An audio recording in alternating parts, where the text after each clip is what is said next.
The Theater History Podcast is supported by HowlRound, a Knowledge Commons by and for the theater community. It's available on iTunes and howlround.com. Hi, and welcome to the Theater History Podcast. I'm Mike Leager. Today we're talking with Dr. Craig Barker, who's Manager of Education and Public Programs at Sydney University Museums.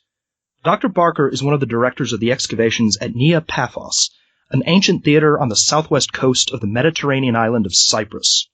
Since 1995, teams from the University of Sydney have been excavating Nea Paphos, and their discoveries have helped us better understand an often overlooked period of theater history. Craig, thank you so much for joining us. My pleasure, Mike. Your project describes Nea Paphos as a Hellenistic Roman theater. What does that mean in terms of when it was built, when it was in use? Look, that is really an archaeological, chronological indicator. The Hellenistic period is the era following the conquest of Alexander the Great, so more or less the end of the 4th century BC, right through until effectively the death of Cleopatra and Mark Antony, and then the rise of the Roman period afterwards.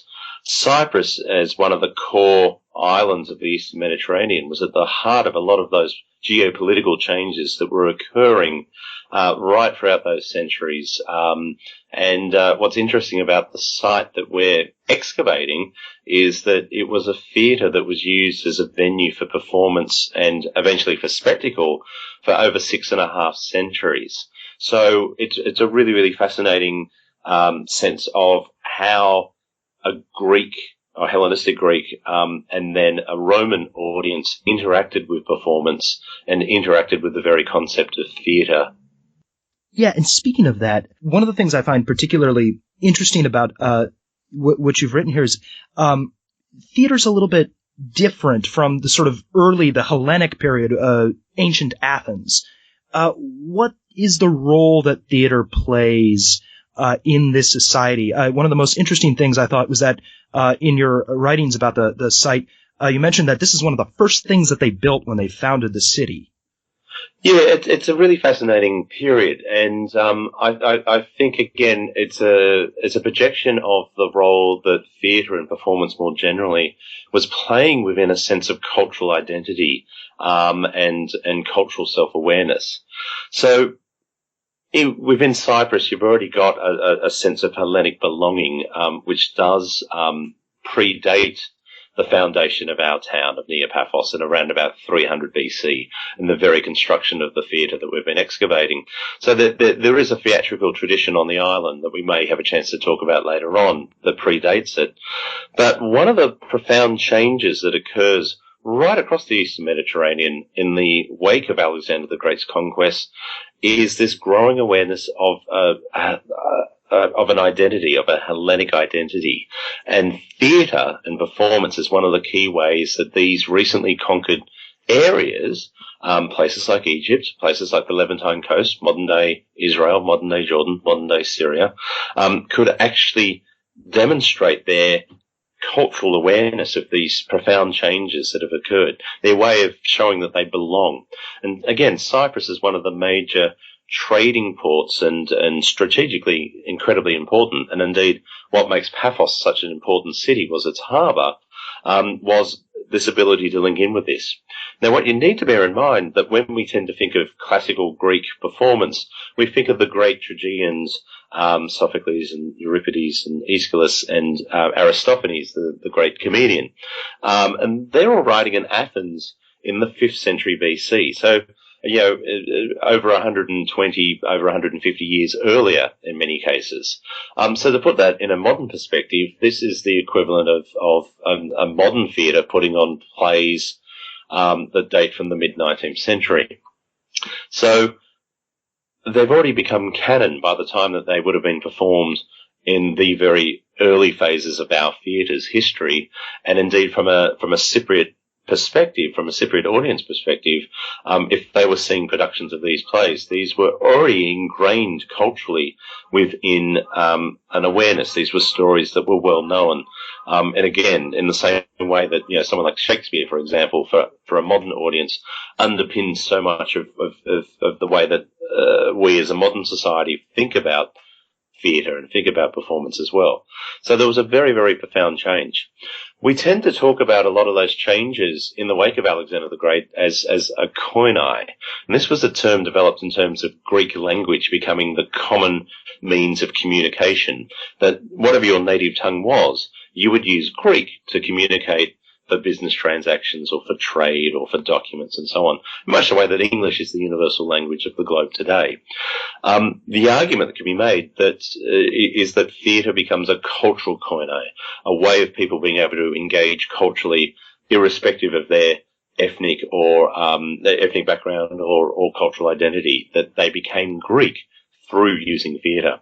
So this is where the establishment of the theatre as one of the very first buildings in a newly established town in Cyprus in around about 300 BC just indicates all sorts of profound changes that are occurring. You mentioned that the theatre at Nea Paphos is in use for 6.5 centuries. Obviously, you're going to go through a lot of renovations, other kinds of changes over that time period. But nevertheless, in the course of the excavations, you've gained a pretty clear sense of what the theater's layout was. Can you describe it to us?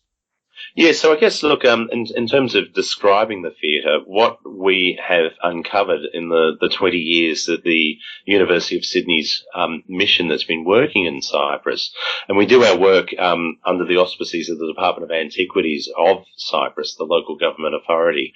So it's a very, very carefully excavated site, following all the rules of archaeological stratigraphic excavation, attempting to understand those chronological changes through time, the way that the architecture has developed. And I guess it's a fascinating thing because, of course, for a building that's being used for the same purpose for such a long period of time, that when you do have architectural changes, what you're getting is a rebuilding using contemporary architectural practices. And again, they're probably also reflecting contemporary performance practices as well. So the way that the theatre looked when it was first constructed in about 300 BC, as opposed to the way that it looked and was being used in its final phases in around about 340, 350 AD, or within the Common Era, is a profoundly different building. Yet it's built one over the top of the other. And over the course of the excavations, we've been able to identify at least 5 key architectural phases that reflect that. It is a typical Greek theatre, as you would find elsewhere in the Mediterranean world. Of course, today we would probably use the word amphitheatre to describe it as an outdoor venue, but for the ancient Greek and Roman architects, there was a very, very strict demarcation in terms of the way that the building was used for performance and for entertainment. So a theatre, from the Greek word theatron, meaning to see, was an outdoor venue, semicircular in shape, with a flat area in which the chorus could dance and perform, and a slightly raised stage for the actors to stand upon and to actually perform. A smaller, more intimate version of that was an odeon for the Greeks, or an auditorium for the Romans. And again, the focus was on the ability to hear. This is where you would have performances of music, or more intimate venue performances as well, epic poetry reading, for example. And then, of course, there is the amphitheatre in the ancient sense, which is a completely circular building. Somewhere like the Colosseum in Rome is, of course, the most famous example. And it's used purely for gladiatorial fights and for spectacles. Again, coming from Australia, that Russell Crowe connection, I guess, is something that most people think of. But each of those buildings had a very, very strict architectural purpose. And our theatre, very, very typical of the Greek style of theatre, has 4 key elements.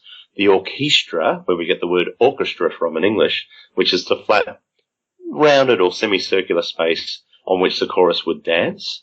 The stage, or the sinetron, the actual stage building, slightly raised again, and this building would change considerably over time, but it's on this space that one actor is initially taken out of the chorus according to historical tradition, Thespis, the very first actor. But whether that story is true or not, the idea is that gradual evolution in the way that by withdrawing an actor out of the chorus and separating that performer, you have the ability to engage in conversation. And then eventually by pulling out a second or a third actor, a whole sense of dialogue and recall by the chorus as well. There's no point in putting on a performance without an audience to actually see it. So the semicircular area, what we call the cavea in our particular theatre, but this is a Roman phrase, is the seating embankment upon which the audience would sit and view the performance. And it's raised. And again, one of the things that this sort of bell-shaped semicircular seating area does is naturally amplify the sound, which enabled the performers to actually project their voices over a much greater distance. So a cavea, orchestra, stage building, and then the two ceremonial entranceways on either side, what are called the paradoi. Our theatre has all four of those elements, which makes it a classic Greek theatre.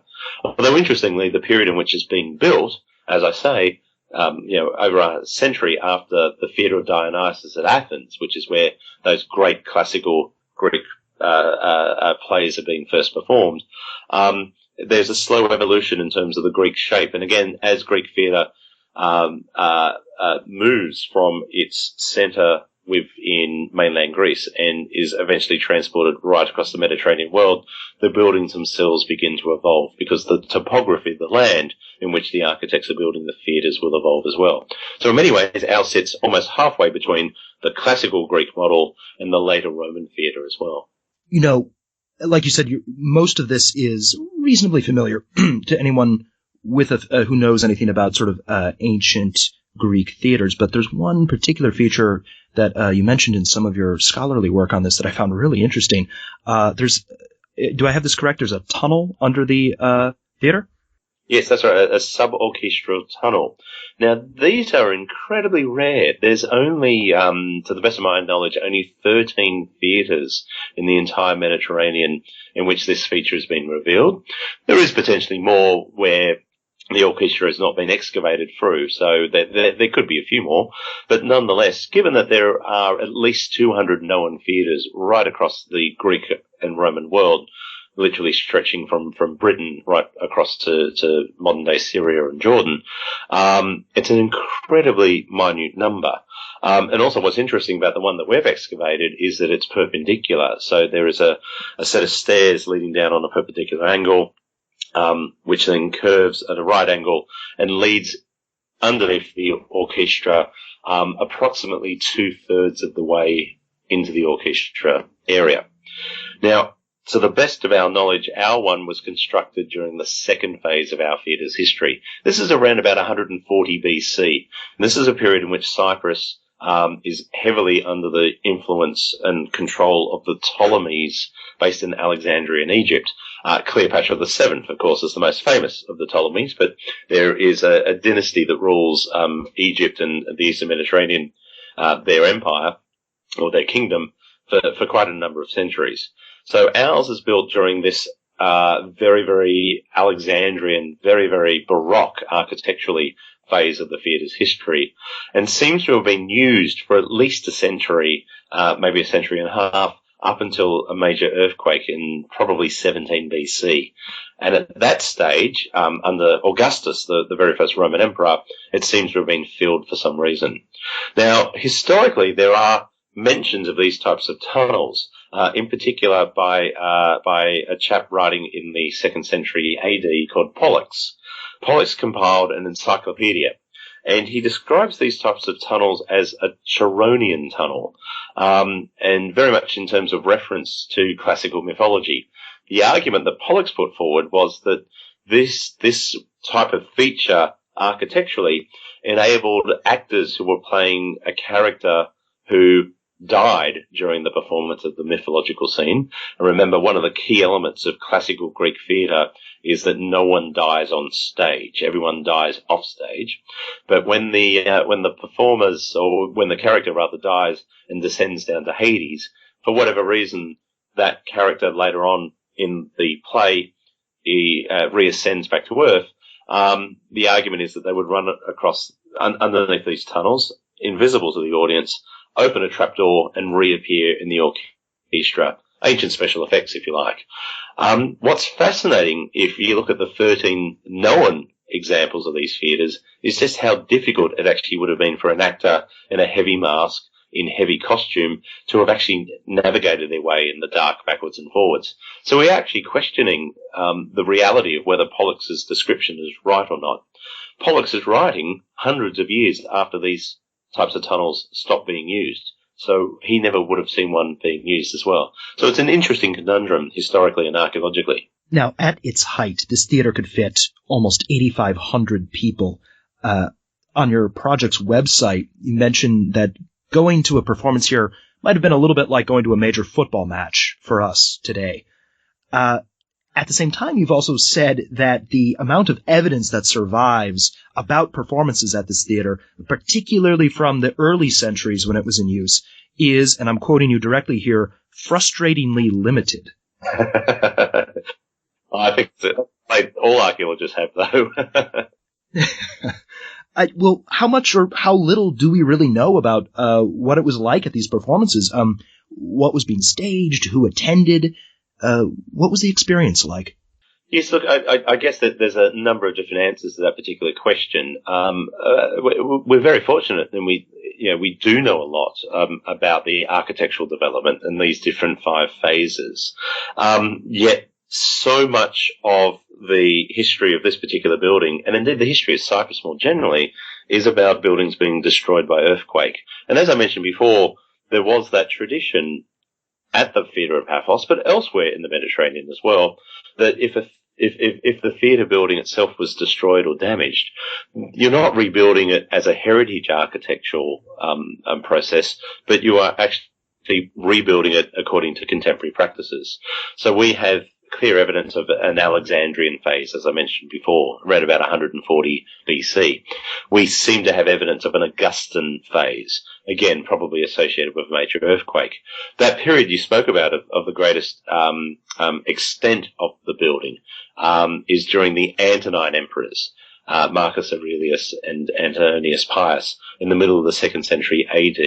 And at that point in time, the building is literally 90 meters, over 90 meters from one side to the other.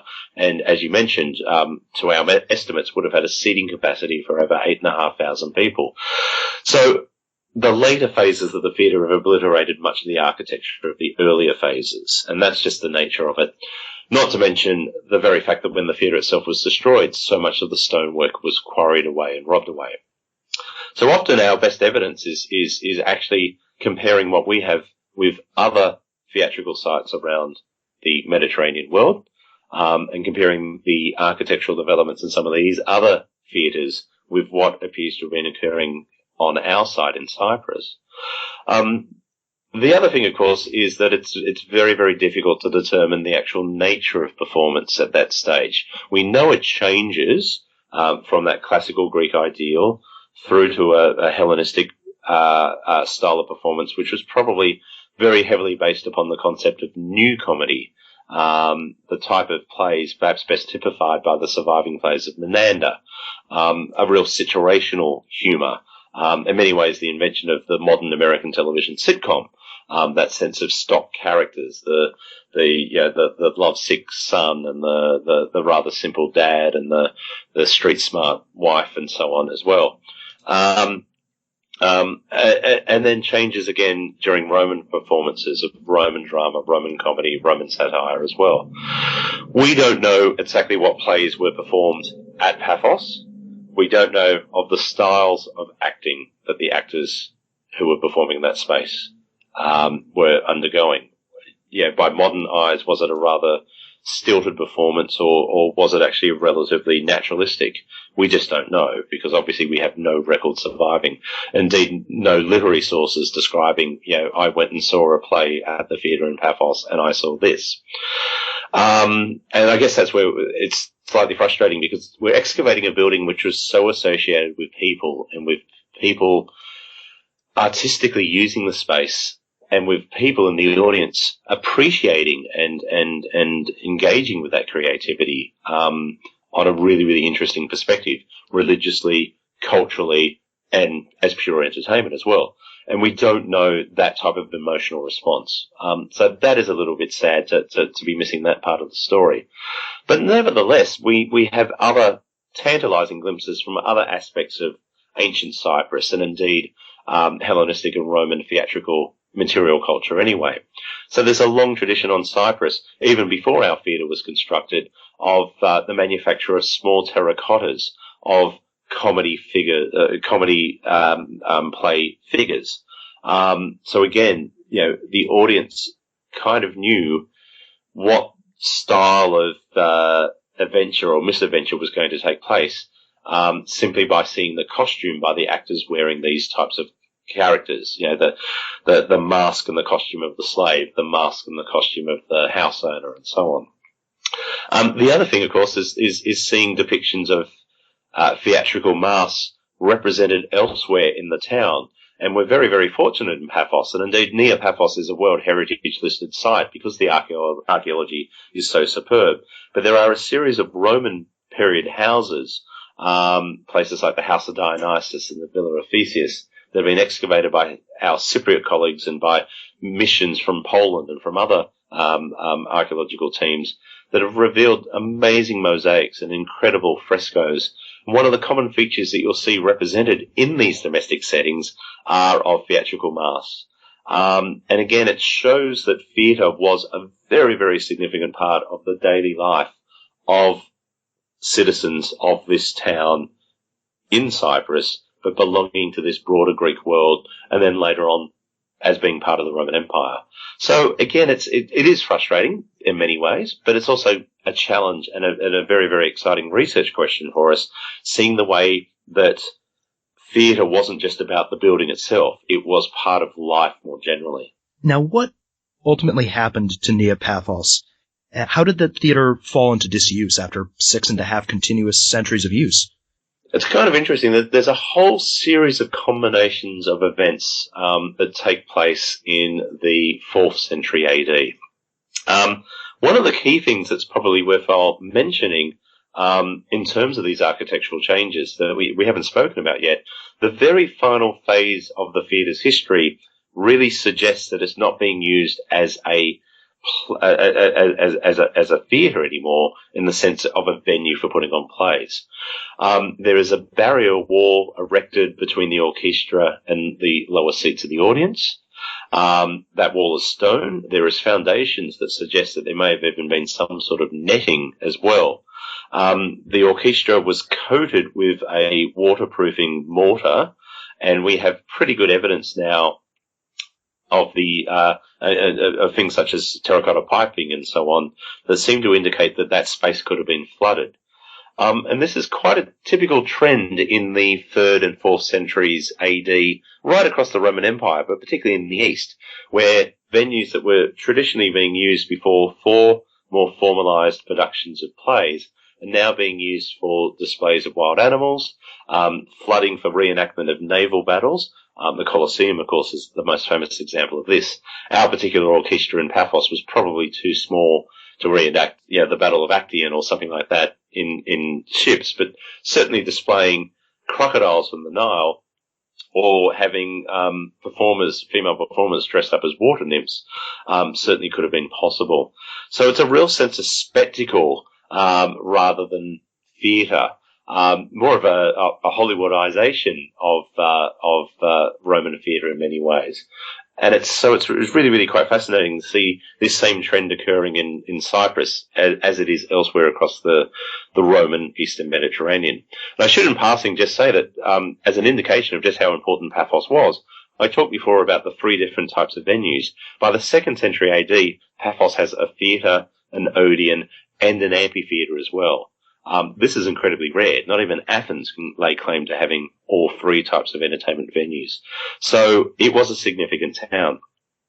But by the 4th century, by the 4th century AD, there's all sorts of fundamental changes. One is that there appears to have been some type of economic decline right across the Roman Empire. And within Cyprus itself, Paphos goes from being the Roman provincial capital of the island, and instead that title is picked up by Salamis, which is a city on the east coast of the island instead. So it loses a lot of its status, a lot of its economic power. The other key thing is that there is a moral change. By this point in time, Christianity has been adopted as the official religion of the Roman Empire, and for the early Christian founders, the concept of fake performance or fake emotions being displayed within a theatrical setting was the very antithesis of the message that they were trying to create or trying to get across through Christian worship as well. So there was a very strong moral outrage against theatre, and gradually theatrical performances right across the century begins to decline. In the case of Paphos, and indeed right across the south coast of Cyprus, there are a series of devastating earthquakes that hit the island time and time again, certainly for at least a decade, but probably even longer. We're a little unclear as to which particular one of these seismic activities wiped out our theatre completely, but probably a massive earthquake of 365 AD. This earthquake devastated the nearby town of Kurion, seemingly devastated Paphos. Surviving accounts of travellers going merely a decade later talk about how this great city of antiquity, this city that had such strong cultural connections with the worship of Aphrodite in the pagan era, the goddess of love and beauty, being completely in ruins. And so it appears to be that it was one of these earthquakes, or indeed perhaps a series of the earthquakes, that really represent the death toll of the theatre. In the past, they would have rebuilt it, but because of the moral change and because of the economic decline, there's no longer an impetus, no longer an interest in actually doing this as well. So the building itself becomes ruined, and gradually, throughout the later 4th and into the 5th and maybe even 6th centuries AD, it becomes a major quarry site where local property developers and local developers gradually strip away and recycle much of the building material, particularly during the Roman period when there was a lot of importation of marble elements and marble architectural elements. The performers during the Roman theatre, as opposed to the Hellenistic phase where it's a relatively simple stage building, simple stage, the Roman theatre becomes much more encased. And I guess from a modern theatre-going audience expectation, probably something more similar to what we're used to. We go and see a performance in a dark room, and the environment is controlled by the space, by the architecture of the building.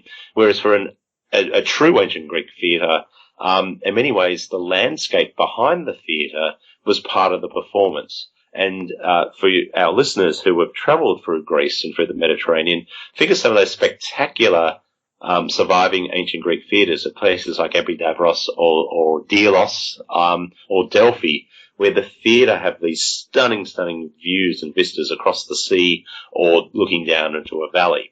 What greater backdrop than performing stories of the gods and goddesses and heroes than to actually use nature itself? The Roman theatre is a complete antithesis. So you've got two-story buildings, very heavily colonnaded, much marble facading, and indeed imperial sculpture probably displayed right across the stage building itself as well. It's a much more false environment, at least in terms of the backdrop.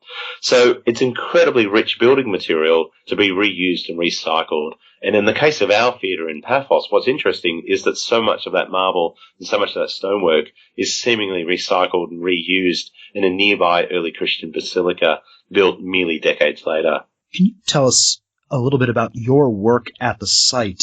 What do you and your colleagues do there? Are there any unique challenges to excavating a theatre?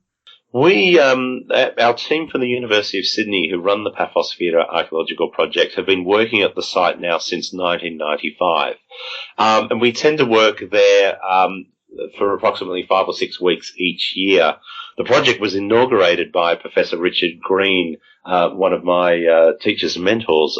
I now direct the project myself, but there are many senior team members who are architects, who are specialist archaeologists in the material that we're finding, ceramics, glass, terracottas and sculpture and other types of finds that are typical of a Greek or Roman site.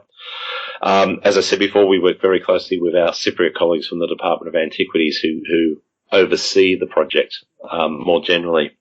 And it's an interesting project because, like many of these types of digs in the Mediterranean, they are long-term projects. We've been working there for 20 years. We could very easily work there for another 20 years, depending upon funding and all sorts of other arrangements. So in terms of the research questions, they are often dictated by the types of finds that we are uncovering. And classically with archaeology, that often by answering one set of questions, you open up a can of worms. You open up a whole set of new questions, 5 or 6 new research questions each season. In our case, it's not just the theatre, but during the Middle Ages, during the period of the Crusades, there were all sorts of later construction over the top of the theatre where they're probably seemingly completely unaware that there was this important Greek and Roman building beneath them. When we first started digging there in 1995, it was completely covered with soil. And so if you look at the photos of the site now, it's remarkable just how much soil that we have moved, but there's still very much work to be done. One of the key things that's interesting me personally is the whole urban context of what Paphos was like in the Hellenistic and Roman periods.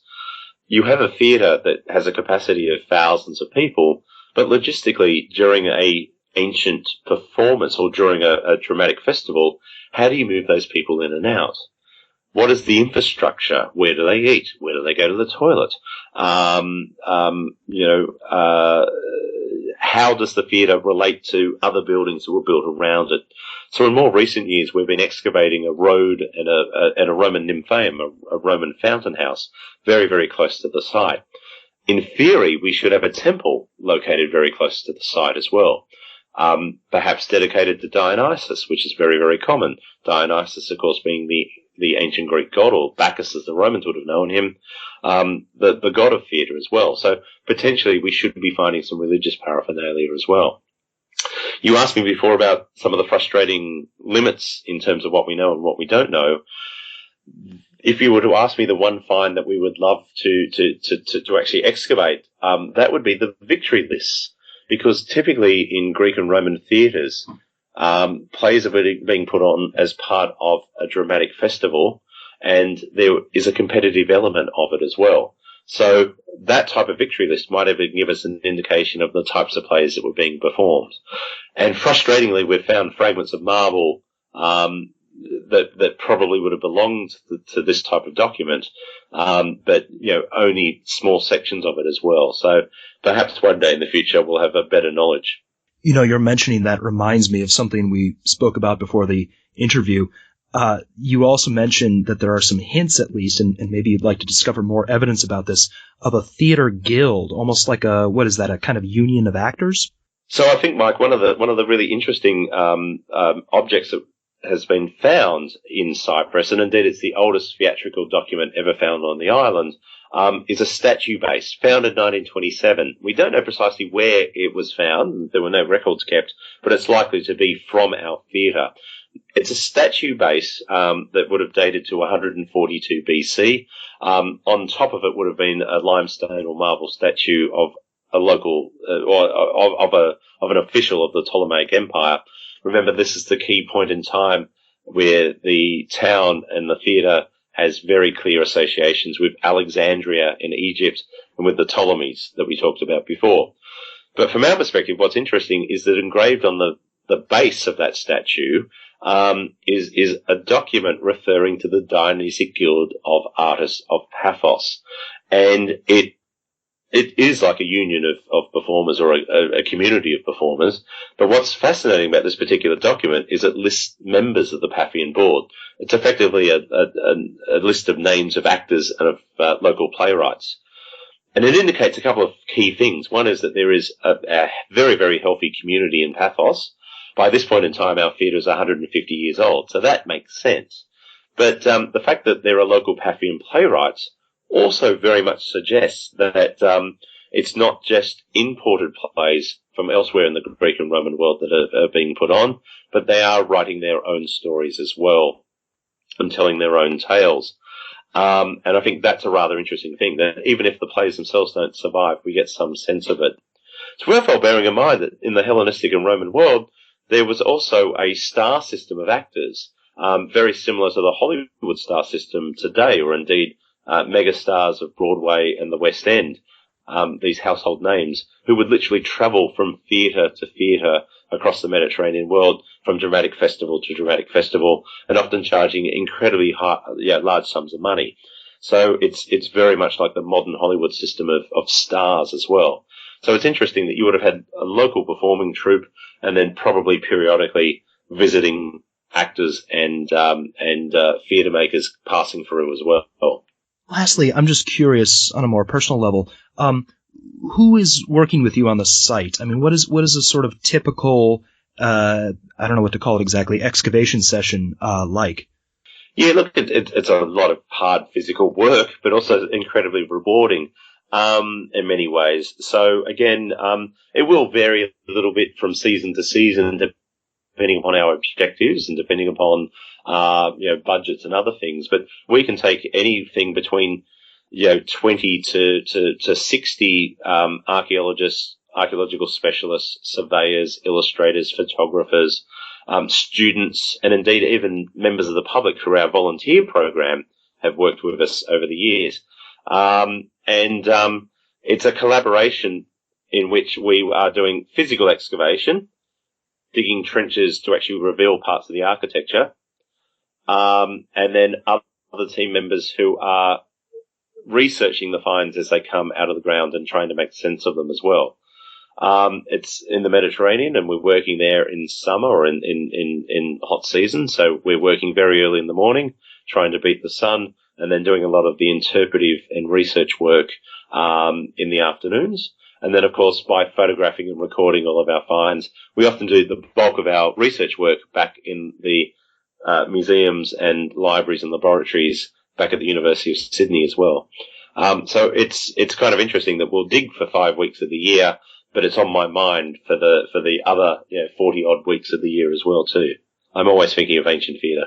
We'll post some images of the Nea Paphos site in our show notes, as well as a link to the official website for the excavation. There you can explore many more images from Nea Paphos, as well as detailed information about the project. Craig, thank you so much. Thank you, Mike. It's been a pleasure. If you'd like to continue today's conversation, please visit howlround.com and follow HowlRound and @TheaterHistory on Twitter. A big thank you to the staff at HowlRound who make this show possible. Our theme music is The Black Crook Gallop, which comes to us courtesy of the New York Public Library Libretto Project and Adam Roberts. Thanks as well to Tip Kress, who designed our logo. And finally, thank you for listening.